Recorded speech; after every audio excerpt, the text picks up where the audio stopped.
So we are replacing the starter on a 2004 Honda Pilot, and the first thing to do is basically remove the battery tray. And then once you got the battery removed, you're left with the battery tray, and then the starter is just over here.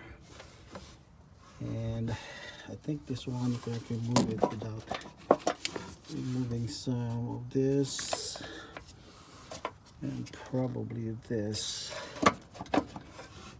And so there's a bolt, number 12 bolt over here that holds the tray to the frame. So just take that out, and this one is easy to remove. So I got the tray out.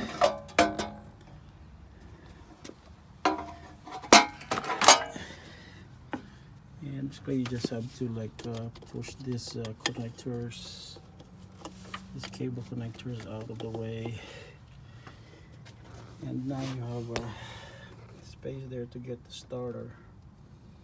So we're gonna remove the terminals, the positive one, and then the bolts that hold them to the engine. So this is one thing that I found weird. The bolt for the starter is actually, it backed out. Oh my gosh.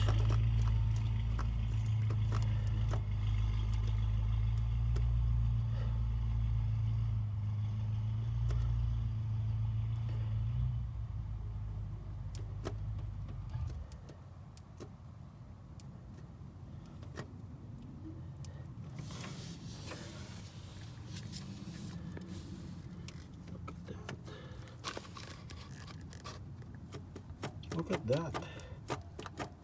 That bolt backed out. Interesting.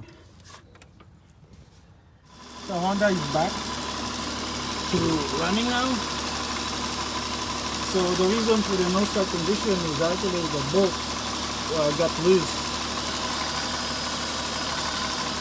So I don't need the new starter for this.